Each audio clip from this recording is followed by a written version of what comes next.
It's Cape Ann Report, and I'm your host, Maureen Aylward. Our topic is teen vaping, and my guests are James Cook, Gloucester High School principal, Vanessa Linquata, who's a junior at Gloucester High School, and Amy Epstein, who works for the Department of Health here at the City of Gloucester, and she is the Regional Prevention Director. Welcome to Cape Ann Report, everyone. Thank you. Thanks for having us. Sure. Well, this is a very important issue. Obviously, it's being grappled with. It's an epidemic, teen vaping across the United States. And in Massachusetts, even though there have been some serious steps taken and also addressed in the city of Gloucester, I'm really excited about having all of you here to talk about it. There's been a huge spike in vaping among teens, youth, even in middle school, high school students, and young adults. And so, Amy, I guess since you work for the health department and you have some statistics to share with us, let's start with you and sort of giving us an overview of what not only the city of Gloucester is dealing with, but Cape Ann and high schools all over the place. Absolutely. So we've seen a huge spike in tobacco and nicotine use in the past few years. And just, in fact, from 2017 to 2018, nicotine use by high school students has increased 78% just from the addition of vaping to the equation. When students in 2017 were asked in Gloucester if they thought that vaping was harmful or there was a risk of harming themselves using e-cigarettes, 43% of middle school students said that there was none or a slight risk, and 52% of high school students thought that there was no or a slight risk of harming themselves. So it seems like it's coming strong. There's a lot of use, and there's also a lot of low perception of harm. So students are really understanding, young people are understanding the harm that can be done when these vaping pens, they're highly addictive, the pods. Absolutely. Yeah. And we hear a lot of young people say, it's just water. And we know that's not true. Yeah, no. James, at the high school, what are you seeing right now? And we'll get into some of the policies that Gloucester High School has taken a little bit, but tell me what your perception is right now as principal of Gloucester High School. Sure. So I can speak about Gloucester High School, and I can also speak about some of the kind of general North Shore patterns, because the principals, when we get together, this is one of our topics that we're talking about, what's happening in each building and what are we doing. So, what we've all seen is we've seen this spike, we've seen this happen. We've seen students become addicted as we've created policies such as the recent, what we're calling the slowdown at Gloucester High School, as we increase the monitoring on some of the common areas for vaping, such as bathrooms.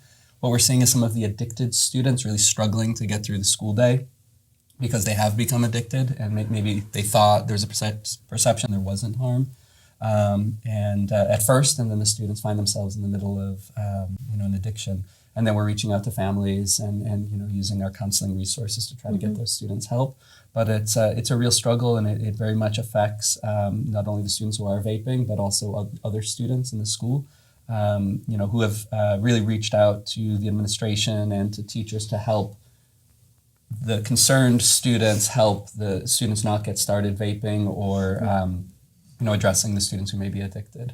So when you're around the table with other principals in the North Shore area, what are some of those main things that you're talking about, especially with vaping, and you're talking about the statistics, you're talking about your students? What are you finding are these like common threads? So some of the things we're finding is how vaping is social, how it's something that students are finding. Again, maybe a bathroom stall in the school, or some areas where they can get together with their peers. And that's something we weren't seeing with the small amounts of smokers that kind of remained in schools. We weren't seeing the social aspect. That aspect has definitely come back. We're seeing more athletes than we would have expected. It's really impacted athletes because, again, you're on teams, it's social. And so that's something that was surprising to us at first, but we've been able to work with coaches to try to address that. And, other schools are seeing some of the same things. And then, as I said earlier, we're starting to see the addicted students. So last year we had our first big spike, and then, as the students have continued to use, maybe intensifying use over the summer months.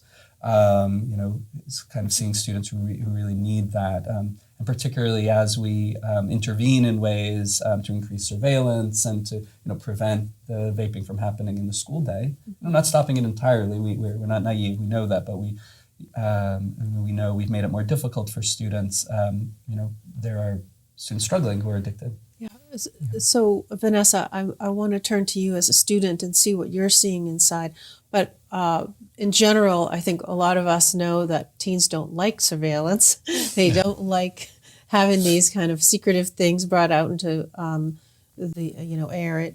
What are you seeing as a junior and a student, and how are you reacting to this vaping epidemic? Well, the system at the school right now has definitely brought vaping down a lot during class time, but I definitely do still see it a lot passing time, lunchtime, and you still see it, but it's just I guess not as much as it was before. Yeah. And how did you become aware that vaping was an issue in your peer group, or just even as a student in the school? When did you start seeing this happen? And anytime you go to the bathroom, you see people and you can tell they're addicted.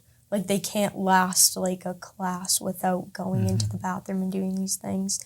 And definitely they don't realize how harmful it is.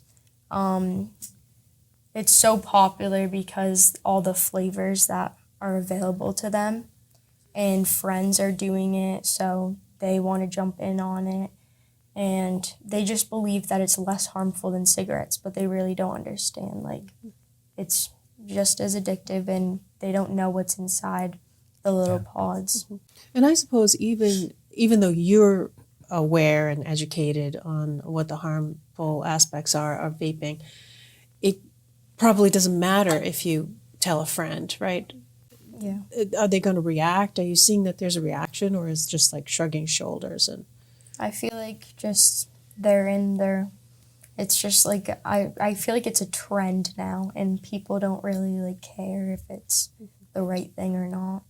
One of the things that the FDA has been cracking down on, and I know the Attorney General has been looking into this too with the Juul, manufacturer of Juul, is looking at marketing at teens, which has fueled really the explosion of it with teens and on social media. And Vanessa, have you seen a lot of this on social media? Are people sharing things? And this is also how principals and coaches and parents find out that their student might be or their child is. What do you think about that? That is definitely how a lot of kids do get caught, because they post things on the weekends, and it's just it's all over social media. Any popular accounts, you'll see it all over, and it's just it's everywhere. It's every teen, all over the internet.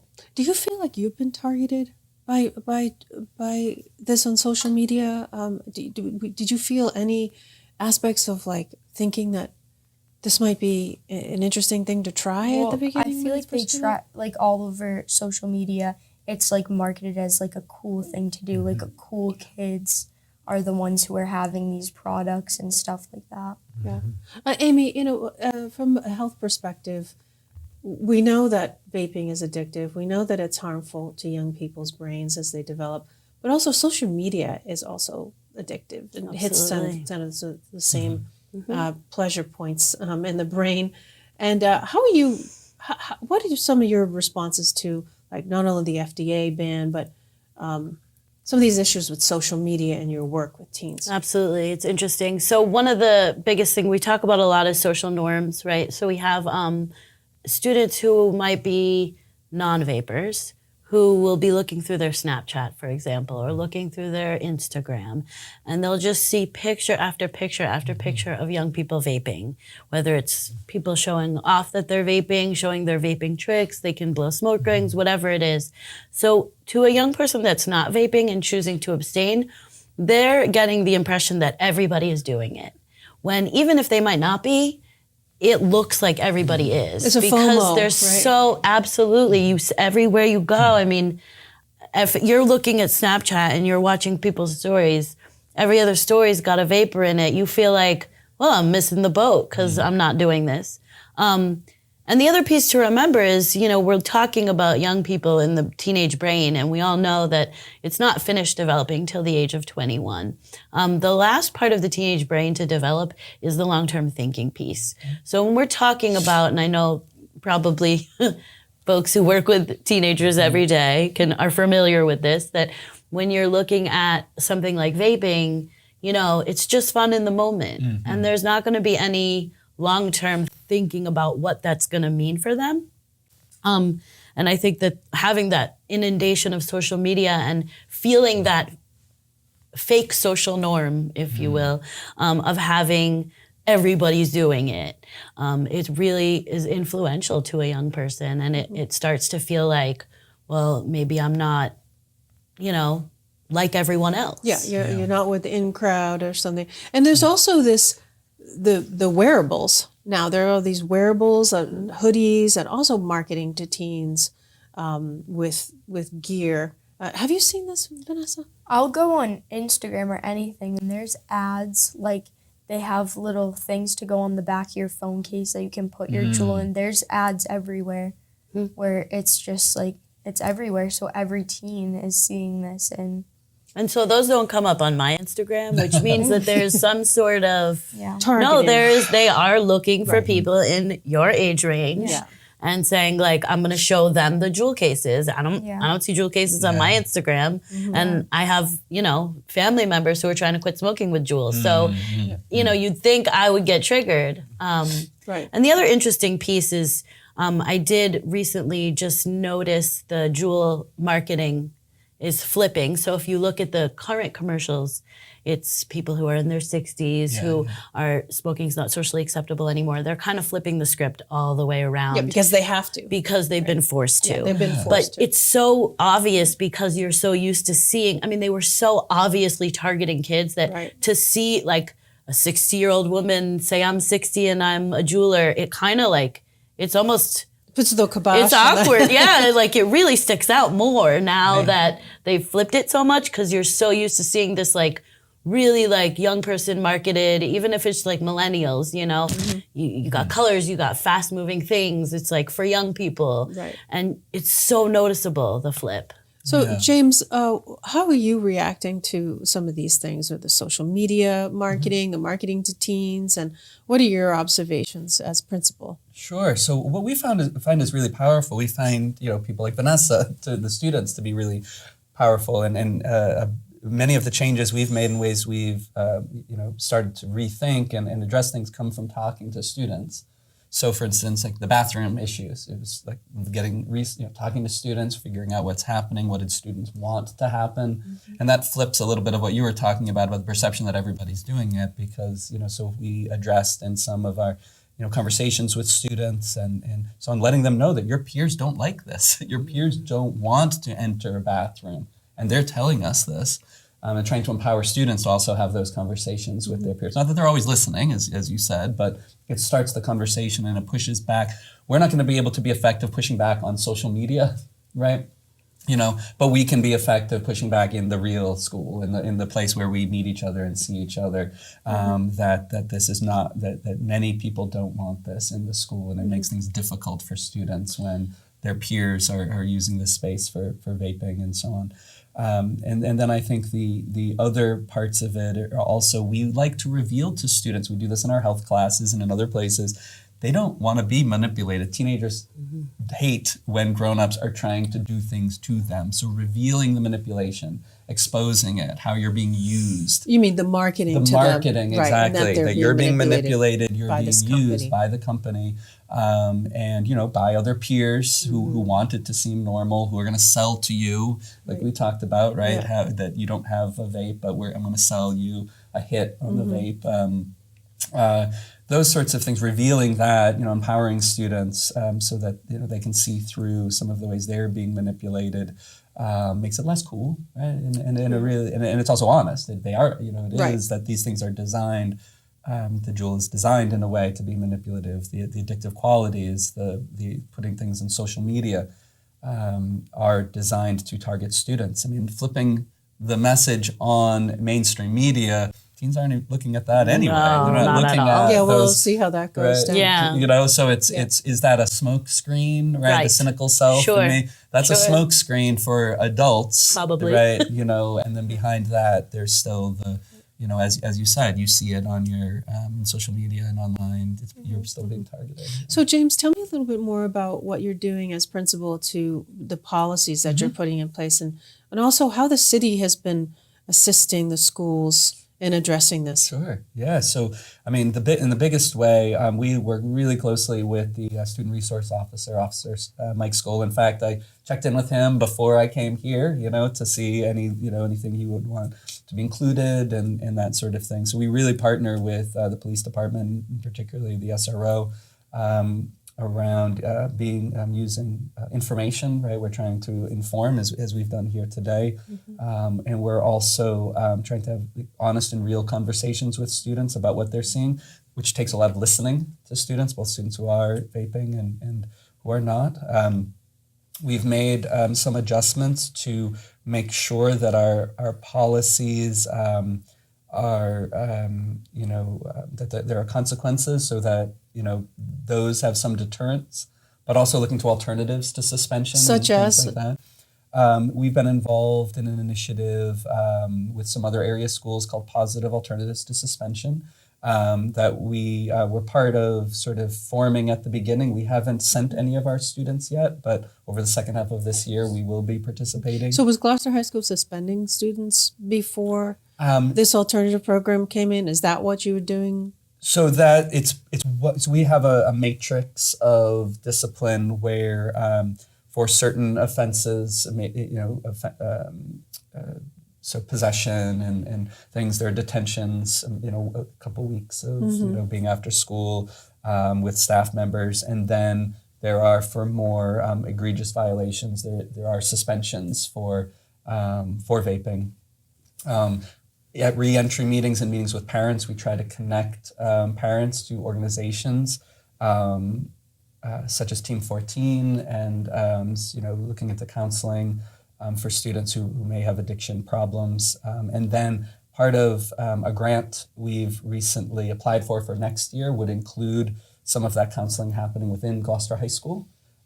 So this alternative or this these diversion programs, and how helpful are these diversion programs for students? And Amy, I want you to come in right after James So and talk about that. Yes, we've been talking with some of the area schools who have been sending students, so Beverly, Ipswich, and you know, they're finding very few repeating students who take the alternative to suspension. Oh, great! So it seems like it's working. Yeah, and I think, well, anytime you're addressing the underlying issue rather than, you know, so we're seeing, you know, a behavior, but what's underlying that behavior, what's leading to that behavior. So that's not something that just a suspension does. That might be part of it, you know, having a student removed from school. But, you know, we want to make sure that we're addressing the underlying issues. And So it doesn't exist at Gloucester High School, this alternative diversion program to discipline, and it doesn't exist in Rockport either. What about Manchester and Essex? Does Manchester and Essex High School have that? they're not participating in this particular program, Positive Alternatives to Suspension. And as I said, we will be participating over the second half of this year. Chris Cobbs, our Dean of Students, who was actually part of helping design it in the first place, is looping back in because of this need that we have. Yeah. And there's some financial cost to it, but we know this is really important. Yeah. So it's a priority. So when you have a priority, you're willing to find the funds to make it happen. It seems like such an important thing to have, because suspension is such a threat, and it's such a disciplinary policy that's been around forever, it seems. It still exists. But Amy, how do you see these diversion programs working overall? And I know that you worked in Winthrop with specifically vaping students. Yep. Tell me about your experience. I think that the beauty, you know, just to basically speak with the same kind of points, is that the beauty of diversion program is really getting at helping young people. And so, you know, when you talk about a police officer encountering a kid on a beach who doesn't want to give them a record, or you have, you know, a teacher who doesn't want a kid to miss too much school, for suspension or something. You have these people who are kind of reluctant to put consequences on these actions, and then you're really missing an opportunity for treatment or for intervention or for building protective factors even. So, and I know you mentioned, kids not having trouble getting through a class, right? We know that these kids are addicted. And so telling them they're not allowed to vape is like telling someone they're not allowed to smoke cigarettes that's addicted to cigarettes. This is a very addictive substance. You're not going to tell them that they can't do it and have them stop doing it. I've seen kids give up sports. I've seen kids give stuff up for this. They're losing money. It's addictive. And so really looking at how can we support that young person to recover from that addiction. And part of vaping right now is that we don't have the same kinds of resources as we have for adults.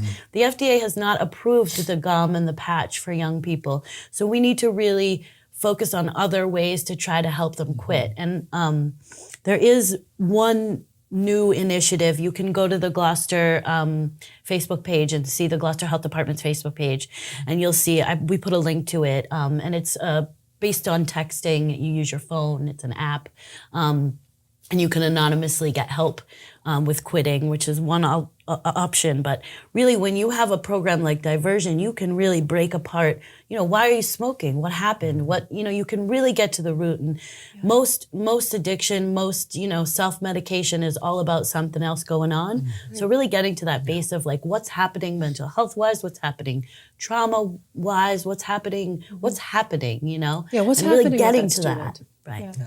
Vanessa, what are you seeing with students? I know you said that that students are addicted, but how challenging is it, do you think, when you rely so much on your friend group in high school? What do you see the challenges of getting that information to a friend? I think vaping, most people at start of it just think it's fun, and then they become addicted. And it's hard to get them to go off of it. And suspension, I don't believe works. I just think they can go out and get another one. If they're addicted, that's what they're going to do. And I think the program would definitely benefit kids to stop. Yeah, we're in that really important time where we know that there's an issue. I mean, we've seen the spike. It's a public health epidemic right now for young people. And everyone's tried so hard over the last, 5 decades to eradicate smoking. It was like 14% in the United States, I think, of people who smoke combustible, cigarettes, and the reduction in nicotine and all the gains in public health. And now, as a parent, I'm worried. I've told my boys, no cigarettes, and I've had people in my family die of lung cancer related to cigarette smoking, and so they know that whole story. But yet, this turnaround because of a technology that's really been, smoking has been technologized, if that's a word, and well marketed, and the marketing. It's a scary time. Sure. It's a scary time for our youth. It's a scary time for their future. And when you come into a bathroom full of kids that are saying, try it, it's hard to make the excuse not to be honest. They just are living in the moment. They don't understand the harmful effects it will have on their future. Right. Yeah. And I think we will, as you're saying, this is a really important time. And I hope that's one thing people take away, who are watching this program and listening to this, is how important any, kind of interventions are for, parents, or, sort of checking their, what's plugged into the computer. Does it look like it's something more than a conventional thumb drive, right? Having conversations really open. I have a ninth grader at Gloucester High School, and we have very open conversations about, the vaping and, what's happening. And I spend a lot of time listening as a parent as well. But what we all do at this moment, we will look back at this moment and want to say we were doing the right thing, and we were intervening in ways, and we were learning because things are developing at the same time. But we will definitely, in 10 years time or 5 years time, be looking back at this moment and seeing what did we do, and how did we try to band together to help young people out, not become addicted or get treatment when they are addicted. Parents play such an important role. And honestly, I was totally blindsided by the whole vaping thing. I didn't understand it. And then I mean, this is a couple of years ago, but then I thought, what is this? And what's happening? And what do they look like? And then you freak out. As a parent, like, oh my God. You freak out, you do your research, and then you have the conversation and you try not to be accusatory, but you're like, are you doing this? But it's a difficult, parents are in a difficult place because we don't have that experience. I mean, we might have an experience with smoking cigarettes, but we don't really have that experience of the nicotine pods and jewels and its Flavors. And flavors. Candy. Yeah. And the flavors are And the size of it, it's very easy to and the size of it. hide. And Right. It's It so doesn't smell. yeah, it's totally so small. different. So how can parents? You just gave some really good tips on parents, but well, how else can parents get involved with this in a way that can help a child? Because we don't want our children to be addicted to anything. I think the conversations is really important. I think open conversations, as free of judgment as possible. Like, I know this is happening. I know you're seeing it. What's that like for you? I found car rides are open-ended. good places. Yes, Yeah, yes. sure. What do Car you ride. think? Yeah, what do you think? I Vanessa? definitely think kids that are addicted would be too scared to tell their parents because they're going to get in trouble. And kids that really want help, they should have a place to go to have like an open conversation and get help if they really want it. Where do you think that that's the best place to have that conversation? I really think that program would help students that want help. And so would a diversion program like that would only be for students who are suspended? Would you broaden it out to Gloucester High School students in general so that they could have a place to come and get help? I think it's interesting what you're saying, Vanessa, because I also would think about, the student-based health center, for example. I don't know, that's the place, like in our building for all students who, the student-based health center sort of has the feeling of not being really the school, right? They're in our school, but they're not teachers exactly, and that sort of thing. But it's definitely something for us to, sort of consider as how to,